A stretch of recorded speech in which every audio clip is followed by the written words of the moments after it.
तो ये है 3 फेस इंडक्शन मोटर। तो मोटर का भी मेंटेनेंस हमेशा ज़रूरी होता है कि वीकली या फिर मंथली जो मोटर हमेशा चलते रहते हैं, तो जब भी बंद होता है तो उसका मेंटेनेंस के लिए हमें इसका जो वाइंडिंग होता है, तो वाइंडिंग के 2 वाइंडिंग के बीच में हमें रेजिस्टेंस हमेशा चेक करते रहना चाहिए, क्योंकि जो भी चीज़ प्रॉब्लम आता है तो मेन कॉइल से ही है। तो कॉइल में यदि रेजिस्टेंस ज़्यादा आ रहा है, यानी कि मेरा कॉइल अंदर से डैमेज हो रहा है या फिर हाई करंट भी लेने लगेगा। तो इस वीडियो में आपको दिखाऊंगा कि टर्मिनल का रेजिस्टेंस कैसे चेक किया जाता है, 3 फेस का है या फिर सिंगल फेस का हो। तो सबसे पहले मैं इसके ऊपर के बॉक्स को खोल लूँगा। तो जैसे कि आप देख सकते हैं, ये है ABB का मोटर यहाँ पे। तो कंपनियों में इसको चेक करने के लिए हमेशा चेक करना पड़ता है। तो आप देख सकते हैं यहाँ पे मेरा ये खुल गया है। अब हम पहले हैंड नहीं लगाएंगे, पहले अपने टेस्टर से सेफ्टी के अनुसार पहले चेक कर लेंगे। वैसे फीडर से इसको पूरी तरह से कट करके आइसोलेट किया गया है, यानी टैग आउट कर दिया गया है, टैग लगा दिया गया वहाँ पे। जब मैं यहाँ से वर्क करके जाऊँगा तब आउट करूँगा उस टैग को। तो यहाँ से अच्छी तरीके से अपने से चेक कर लेंगे। तो यहाँ कोई हमें वोल्टेज शो नहीं हुआ। तो इसमें यहाँ पे डस्ट इसके अंदर में चला गया है, तो इसको अपने से इसे साफ़ भी कर लेना है। साफ़ करने के बाद में क्या होता है, इसका जो फीडर से बंद हो गया है, तो यानी कि यहाँ से इसका टर्मिनल हटाने की कोई ज़रूरत नहीं है, क्योंकि कंटेक्टर से ही सीधा डिस्कनेक्ट हो जाता है।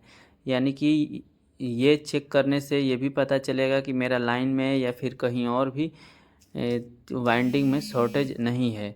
ठीक है, तो उतना चेक करने के बाद में अभी आप यहाँ पे देखिएगा पास से कि इसमें तो लिखा हुआ रहता है U1, V1 और W1, यानी कि यहाँ से 2 वाइंडिंग यानी U1 और U2, यानी कि जो रेड वाला है तो रेड वाला ही U1 का मतलब वहाँ से शुरू हो रहा है, U2 का मतलब कि वहाँ बंद हो रहा है।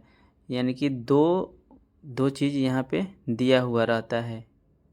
आप देख सकते हैं U1 हो गया, और फिर यहाँ पे देख सकते हैं U2 लिखा हुआ है, फिर V1 और फिर V2।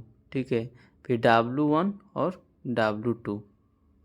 तो इस तरीके से हमें मोटर का वाइंडिंग चेक करना चाहिए, जो कि जहाँ भी नोट डाउन भी करते हैं वहाँ पे वाइंडिंग में यहाँ पे U1, V1 और W1 करके ही दिया हुआ रहता है। ठीक है, तो अभी मैं यहाँ पे देख सकते हैं ओम पे किए हुए हैं, तो ओम पे करके यहाँ से चेक किया जाएगा कि कितना रेजिस्टेंस शो कर रहा है इसमें।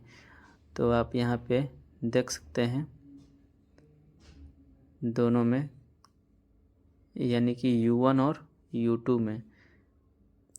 तो हमें यहाँ पे शो कर रहा है 0.7 या 0.6, यानी कि ये जो 2 वाइंडिंग है, दोनों वाइंडिंग और ये कॉइल के जो भी केबल आया हुआ है उन दोनों के बीच में हमारा कोई शॉर्टेज नहीं है या फिर कोई कहीं से दिक्कत नहीं है।